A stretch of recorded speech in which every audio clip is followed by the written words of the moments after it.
다윗이 큰 위기를 당한 상황에서 하나님께 호소하고 있는 내용을 담고 있습니다. 그런데 그 위기의 상황이 어떤 상황인지는 구체적으로 알 수가 없습니다. 다윗이 일평생 당했던 위기의 상황을 한번 요약해 보면 골리앗과의 싸움, 그리고 사울 왕의 추격, 외적과의 전쟁, 압살롬의 반역, 이렇게 꼽을 수 있을 것입니다.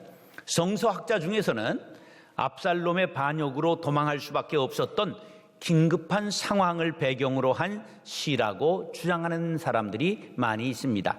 다른 학자들은 사울 왕의 끝없는 추격을 10년 동안 당하면서 그 위기 때에 기록한 시라고 주장을 합니다.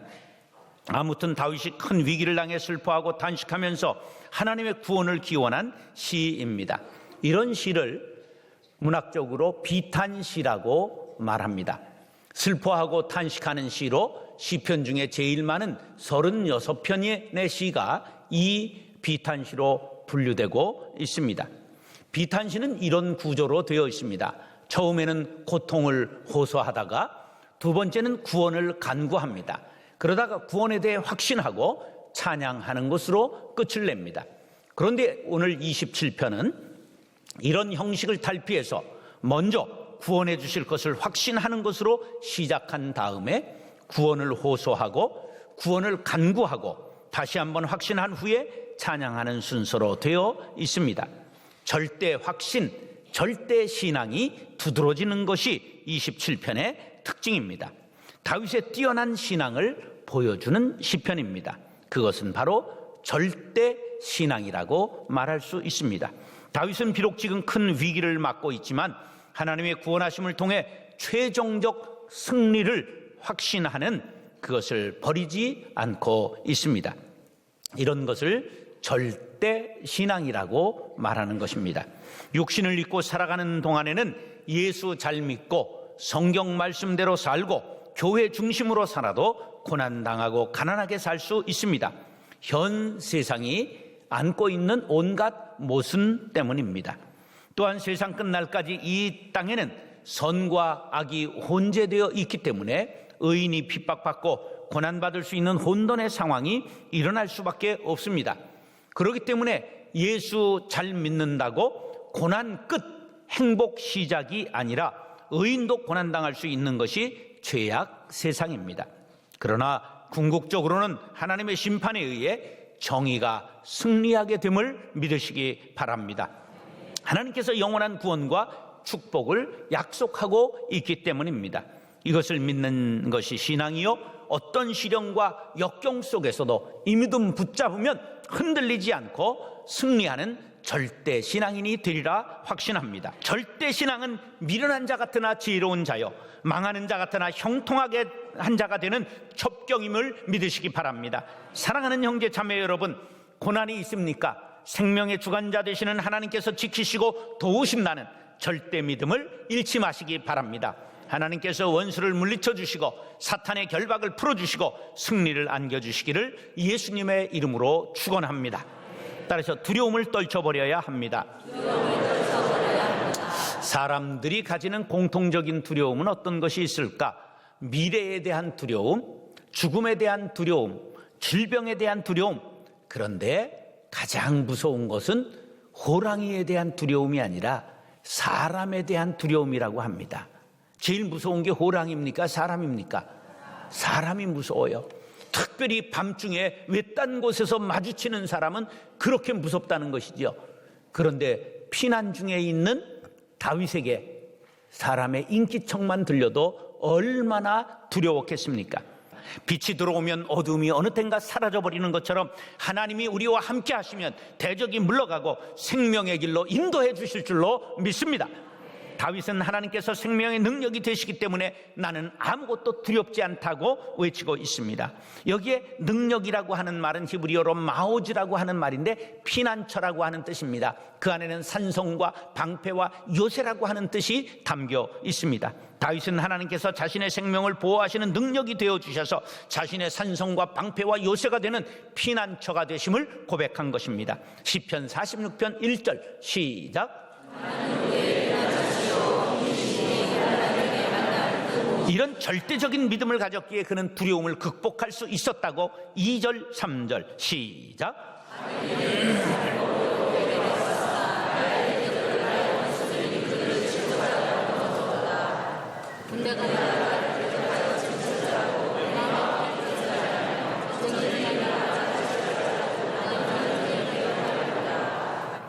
악인들이 내 살을 먹으려고 내게 달려왔어요. 그런데 오히려 그들이 실족하여 넘어졌다고 자신의 옛적 구원의 체험을 간증하고 있습니다. 과거의 구원 역사를 생각하면서 설령 군대가 나를 포위하여 진칠지라도 나는 두려워하지 않겠다고 고백하고 있습니다. 그는 평생 동안 전장을 달린 장수입니다. 백전노장입니다. 이전에 구원해 주신 하나님께서 앞으로도 나를 지켜주실 줄 믿습니다 고백하고 있는 것입니다. 환난을 당할 때 성도들이 조심해야 될 것이 있는데 매우 슬퍼하고 낙심하고 두려워하는 것입니다. 사무엘상 4장에 보면 엘리 제사장의 두 아들 홈니와 비느하스가 언약궤를 메고 전쟁에 나갔다가 그만 전사했습니다.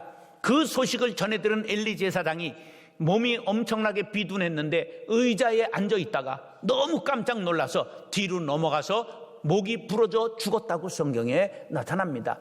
완전히 가문이 그날로 멸문지화를 당한 것입니다. 믿는 사람들이 너무 과도하게 낙심하거나 놀라거나 두려워하면 멸망한다는 사실을 기억하시기 바랍니다. 성도는 환난당할 때 실족하면 안 됩니다. 뒤로 물러가면 넘어집니다. 기도에 무릎을 꿇으십시오. 오히려 하나님 앞에 부르짖으시기 바랍니다. 하나님의 도우심을 확신하고 사람을 두려워하지 말고 모든 일에 기도와 간구로 하나님께 앞으로 전진하시기 바랍니다.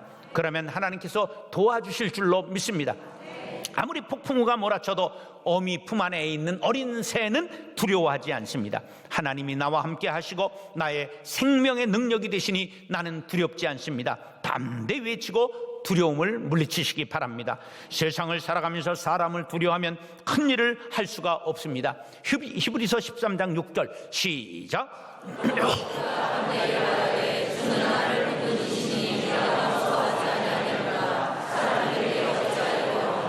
생명의 주관자는 하나님밖에 없음을 믿으시기 바랍니다.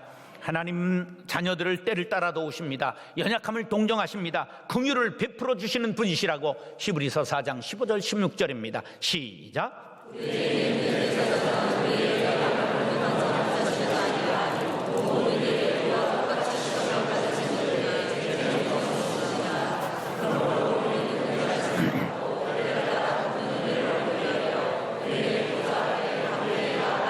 할렐루야. 사랑하는 형제 자매 여러분, 주님을 절대 의지하는 믿음을 가지고 두려움을 물리치시기 바랍니다. 환난이 물러가게 될 것입니다. 마침내 승리의 노래를 부르게 되시기를 예수님의 이름으로 축원합니다.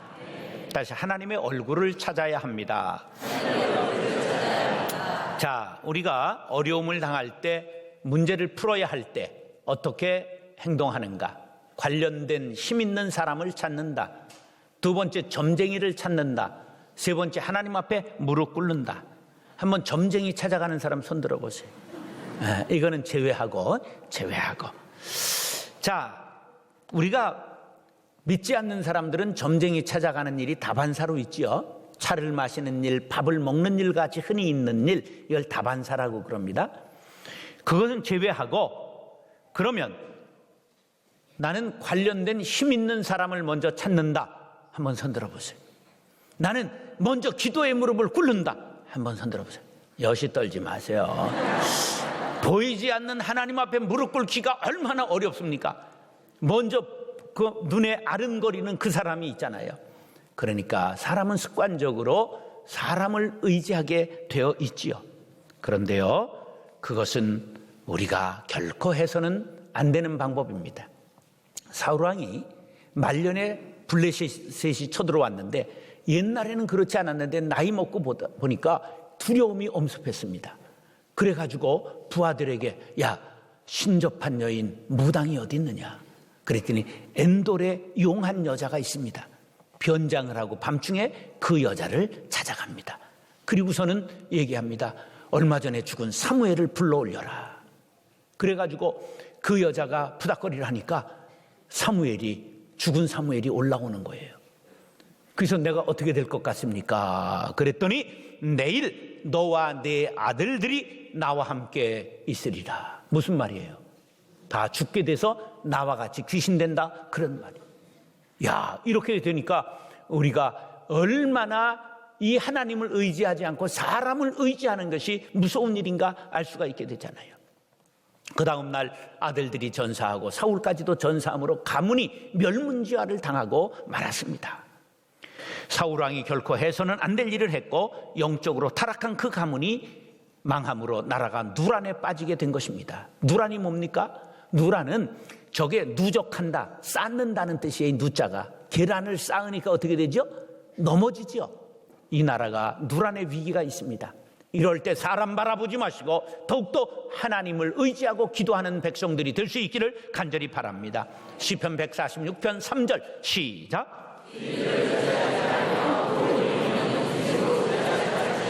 어려움을 당해봐야 그 사람의 믿음을 알 수가 있습니다. 다윗은 큰 환난을 당했을 때 더욱더 하나님을 찾았다고 7절에 이렇게 말씀합니다. 시작.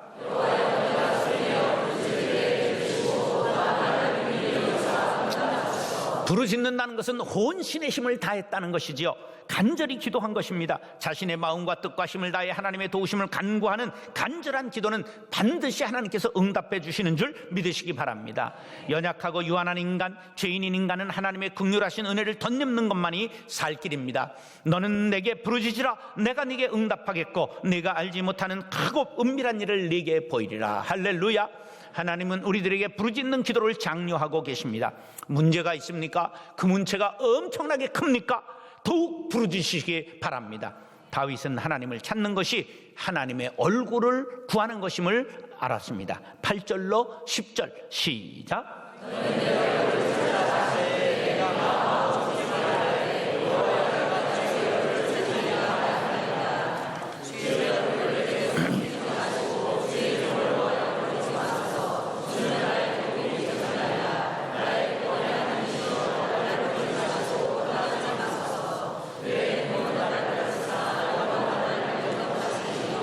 하나님의 얼굴은 은총과 긍휼을 가리키는 말입니다.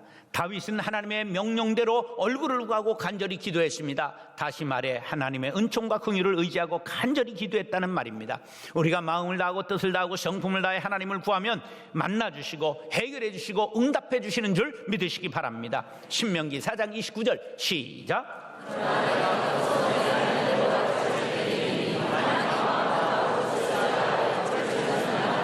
할렐루야. 이사야 1장 18절 시작.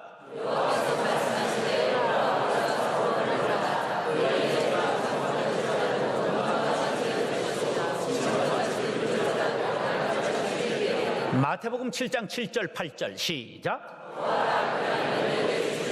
찾으라 그리하면 찾아낼 것이요 문을 두드리라 그리하면 너에게 열릴 것이니 구하는 이마다 받을 것이요 찾는 이는 찾아낼 것이요 두드리는 이에게 열릴 것이니라. 할렐루야.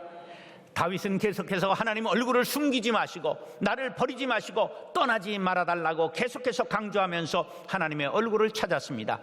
세상에서 가장 큰 사랑은 부모님의 사랑이지요. 육신의 부모가 피치 못할 사정으로 인해 자식과 떨어지는 일이 혹 있을지라도 하나님은 자기 백성을 끝까지 책임져 주시는 분이심을 믿으시기 바랍니다. 그 하나님의 손을 붙잡으시면 영원히 끊어지지 않는 사랑으로 우리를 천국까지 견인해 주신다고 로마서 8장은 이와 같이 말씀합니다. 시작. 내가 확신하노니 사망이나 생명이나 천사들이나 권세자들이나 현재일이나 장래일이나 능력이나 높임이나 깊음이나 다른 어떤 피조물이라도 우리를 우리 주 그리스도 예수 안에 있는 하나님의 사랑에서 끊을 수 없으리라. 아멘. 부모와의 단절은 세상에서 가장 믿었던 희망이 단절된 것을 의미합니다. 여러분, 그와 같은 어려움이 있습니까? 사방이 막혀 있습니까? 캄캄합니까? 하나님의 얼굴을 더욱 구하시기 바랍니다. 긍휼이 풍성하신 하나님께서 다윗을 구원해 주신 것처럼 여러분을 구원해 주실 줄로 믿습니다. 이사야 49장 15절로 16절 시작.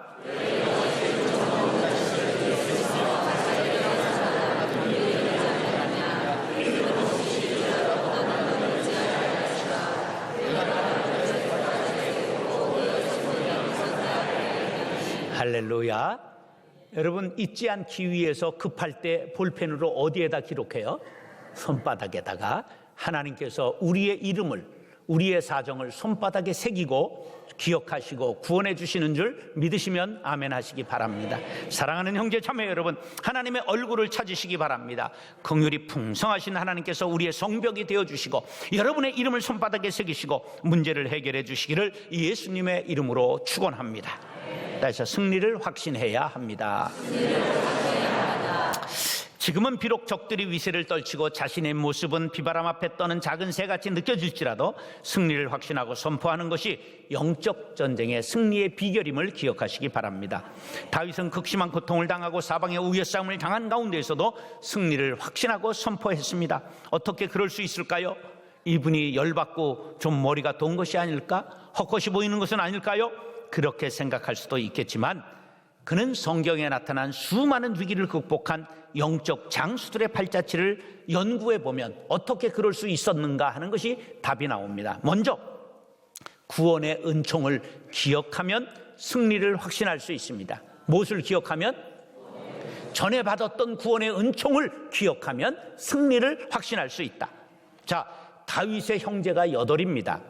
그런데 아버지가 다윗을 신통하게 여겼을까요? 별로로 여겼을까요? 자, 뭘 보면 알 수 있느냐 하면 사무엘이 왕제를 구하기 위하여 이새의 집을 방문합니다. 그랬더니 이새가 아들들을 쭉 순서별로 딱 세워놨는데 사무엘이 첫 번째를 보니까 너무 준수하게 생겨서 하나님 기름 붓겠습니다. 그러니까 야야야야 아서라. 그래서 그럼 다음입니까? 또 하니까 아니다. 7가지 다 흘러갔는데 아니라고 하시는 거예요. 그래서 이새에게 물었어요. 아들들이 다냐? 그랬더니 하나가 더 있는데 애가 아직 어리고 그죠? 아직 부족해가지고 데려오지 않았습니다. 어디 있느냐? 양을 치고 있습니다. 어서 데려오너라. 데려왔는데요, 까무잡잡하고 쬐매한 게 별 볼 일 없는데 눈이 반짝반짝 빛나는 거예요. 사람은 뭘 봐야 되죠? 눈을 봐야 돼요. 모든 생명체는, 제가 사진 조금 알잖아요. 모든 생명체는 어디에 초점을 두고 사진을 찍어야 될까요? 가르쳐 드렸잖아요. 지금 눈을 반드시 포커스를 두고 사진을 찍어야 됩니다. 그 눈이 바로 생기를 뜻합니다. 생명이 있느냐 없느냐를 뜻하기 때문입니다. 그래가지고 하나님 이 아들입니까? 그랬더니 그래, 내 마음에 합하다 부어라. 그래서 기름 부어 다윗을 택한 것입니다. 할렐루야. 다윗은 양을 치면서 사자를 물리치고 공과 싸우면서 하나님의 구원의 은총을 어려서부터 체험했습니다. 그리고 골리앗과 싸울 때도 구원의 은총을 체험했습니다. 사울의 분노의 창을 피할 때에도 구원의 은총을 이미 체험했습니다. 수많은 구원의 은총을 기억하면서 그는 승리를 확신할 수 있었던 것입니다.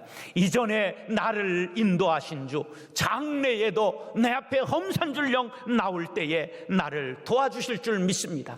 밤은 지나가고 저 밝은 아침에 기쁨으로 내 주를 만나게 될 줄로 믿습니다.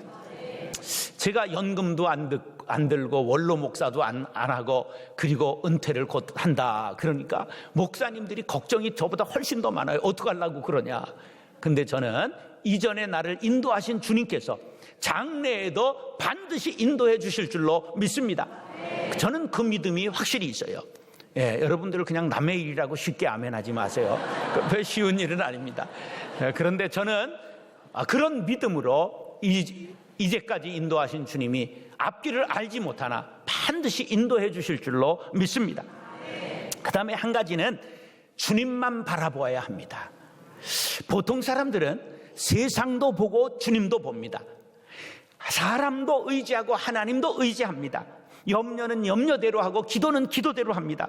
그러면 안 됩니다. 오직 주님만 바라보시기 바랍니다. 마태복음 14장에 보면 무리로 오시는 예수님을 보고 제자들이 귀신인가 하고 막 두려워 떨 때 용감한 베드로가 주님입니까? 그래 나다. 저도 걷고 싶습니다. 와라. 그러니까 무리로 딱 들어갔을 때 걸었어요? 못 걸었어요? 걸었어요. 걸었는데 물이 찰싹거리는 파도를 치자 그만 그거를 보고 두려워할 때에 빠져버리고 말았습니다. 오직 주님만 바라보시기 바랍니다. 주님께서 손을 내밀고 이렇게 말씀하셨습니다. 시작.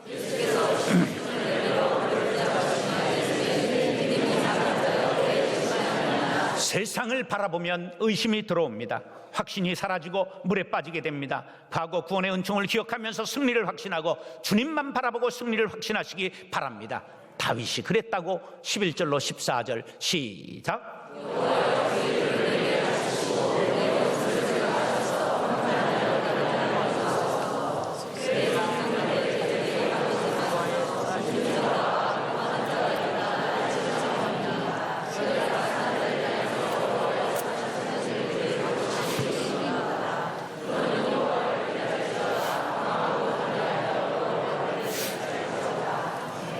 주님은 우리들에게 평탄한 길을 주시는데 처음부터 주시는 것은 아니고요, 연단을 마칠 때쯤 평탄한 길을 주신다는 사실을 기억하시기 바랍니다.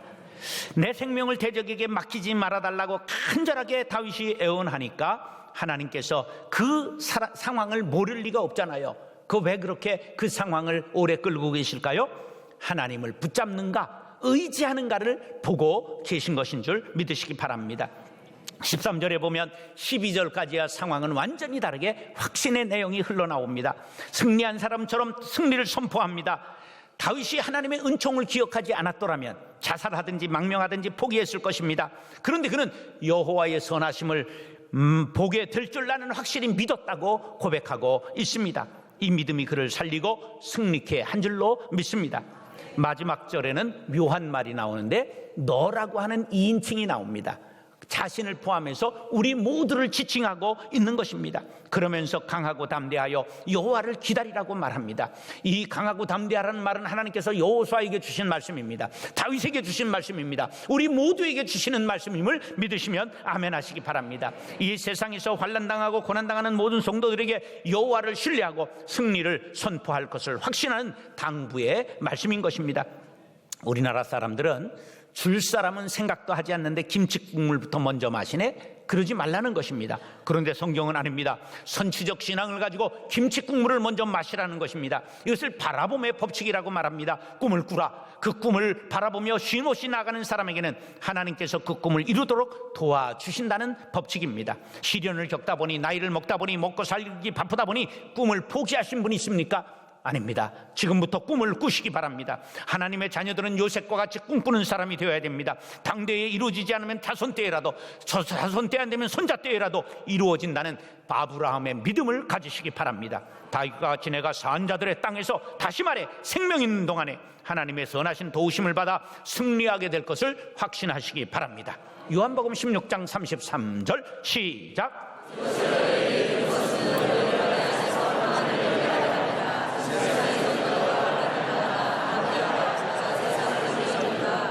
사랑하는 형제 자매 여러분, 세상을 이기신 주님, 승리하신 예수님과 함께 영적 전쟁의 승리를 확신하고 나아가 마침내 문제를 극복하고 간증이 되는 절대 신앙 갖게 되시기를 예수님의 이름으로 축원합니다.